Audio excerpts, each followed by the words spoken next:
याद करो वो दिन जब हर शाम तारक मेहता का उल्टा चश्मा देखना एक ट्रेडिशन बन गया था। सोसाइटी का प्यार, दया भाभी का गरबा, बबीता जी और जेठालाल की केमिस्ट्री। सच कह रहा हूँ, एकदम दिल से कह रहा हूँ। कौन सी बात बताइए ना। यही कि आज आप सच बता रहा हूँ, एकदम आप आज आइटम लग रहे। पूजी की अतरंगी स्टाइल।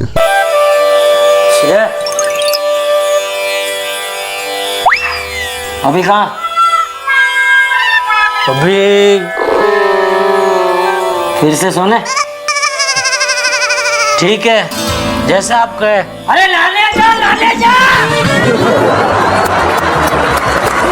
और टप्पू सेना की मस्ती, वो भी क्या दिन थे। लेकिन अब इस शो में पहले जैसा कुछ भी नहीं रहा। आखिर क्यों एक टाइम का मोस्ट लव्ड शो आज मोस्ट हेटेड शो बनते जा रहा है। आखिर टीएम के उसी के मेकर्स से क्या गलती हुई जो लोग आज इस शो को बंद कराने के पीछे पड़े हुए हैं। तारक मेहता का उल्टा चश्मा बहुत ही ज्यादा उल्टा होते जा रहा है। सबसे पहले तो शो बंद हो जाना चाहिए। आखिर क्यों तारक मेहता का उल्टा चश्मा आज बंद होने के कगार पर आ गया है। चलिए जानते हैं एक एक चीज को डिटेल में। रिपीटेटिव जोक्स, जहां पहले शो में एपिसोड वाइज जोक्स अपग्रेड होते थे, वहीं पर आज की डेट में हर एपिसोड में एक ही जोक को बार बार घिसते नजर आते हैं। और पहले की तो क्या ही बात करें, जोक्स तो होते ही थे, लेकिन जेठालाल की जो एक्सप्रेशन देखने को मिलती थी वो हंसी को एक और ऊंची लेवल पे ले जाती थी। लेकिन अब मेकर्स ने शो को ऐसा बना दिया है कि जेठालाल की एक्सप्रेशन अब वो लेवल की इम्पैक्ट नहीं छोड़ पाती है। तो अब हम बात करते हैं शो की एक और ऐसे कैरेक्टर की जो कि शो की जान थी। जी हाँ, हम बात कर रहे हैं नॉन अदर देन दया भाभी की। क्या आप भी मेरी तरह मिस करते हो दया भाभी का वो इनोसेंस? और मेहता साहब कैसे हैं? बहुत अच्छा हूँ, सूरज अस्त, हम सब मस्त।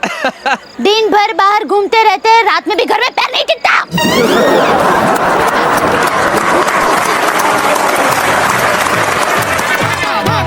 ऐसा मैं नहीं, अंजलि भाभी कह रही थी। में दया भाभी के साथ इस शो का मजा भी चला गया। दया भाभी को शो को छोड़े हुए पूरा 6 साल हो गया और लोग आज भी इनके आने का इंतजार कर रहे हैं। और इसी चीज का फायदा उठाते हुए मेकर्स हर साल दया भाभी का वापसी कराने का वादा करते हैं। और इनके वादे कितने सच्चे होते हैं वो तो हम सभी जानते हैं। आखिर ऐसे ही करते करते इन्होंने पूरे 6 साल जो निकाल लिए और आगे भी कितना निकालेंगे। इससे मेकर्स का मकसद तो पूरा हुआ टीआरपी का, लेकिन फैंस के इमोशंस के साथ काफी बुरी तरह से खेला गया। और जब बात चल रही है इमोशंस के साथ खेलने की, तो हम पोपटलाल की शादी को कैसे भूल सकते हैं। इस शो में पोपटलाल का शादी इतना बार टूट चुका है जितना मैंने अपने बचपन में बिस्तर गीला नहीं करा। खैर ये बात अलग है कि बिस्तर गीला करते करते आज मैं खुद शादी करने का लायक हो चुका हूँ।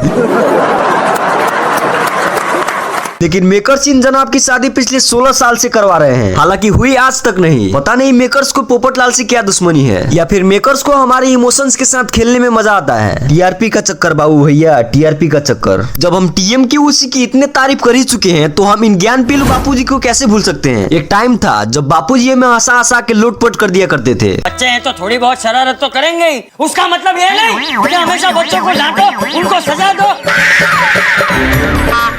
माँ बाप को स्कूल में बुलाकर बच्चों की शिकायत करो।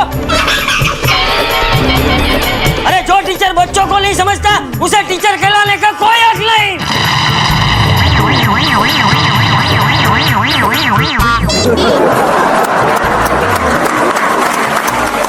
क्यों, मजा आया ना देख के। अब ये देखो बेटा, मेरी एक बात याद रखना, 2.5 अक्षर का शब्द होता है भाग्य, 3 अक्षर का शब्द होता है नसीब और 3.5 अक्षर का शब्द होता है किस्मत। लेकिन उन सबसे बड़ा 4 अक्षर का शब्द होता है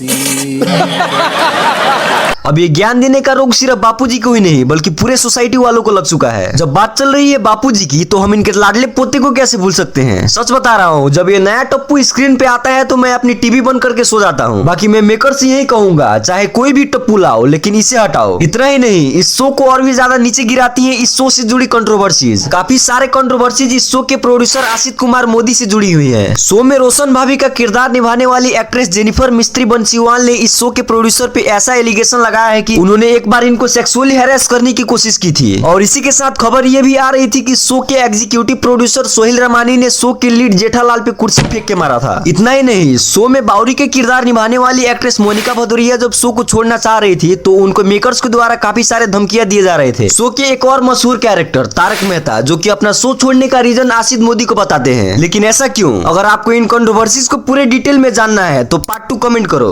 हमने इस शो का डाउनफॉल का कॉजेज तो बता दिया, लेकिन इसका सॉल्यूशन बताना भी हमारा फर्ज है। तो इसका सॉल्यूशन है दी एंड। जी हाँ, सही सुनिए, मेकर्स को इस शो को यहीं पर दी एंड कर देना चाहिए और कुछ टाइम का गैप लेना चाहिए, क्योंकि ये जल्दबाजी में कुछ भी बना दे रहे हैं। आपके बाद हो सकता है कि इनका दिमाग खुले कि कैमरा क्वालिटी के बजाय राइटर पे इन्वेस्ट करना चाहिए, ताकि हमें भी पहले जैसे ही शो में कॉमेडी देखने को मिले। अगर आप भी हमारे बात से सहमत है तो वीडियो को लाइक और चैनल को सब्सक्राइब करके हमें सपोर्ट दिखाएं। See you soon in the next video.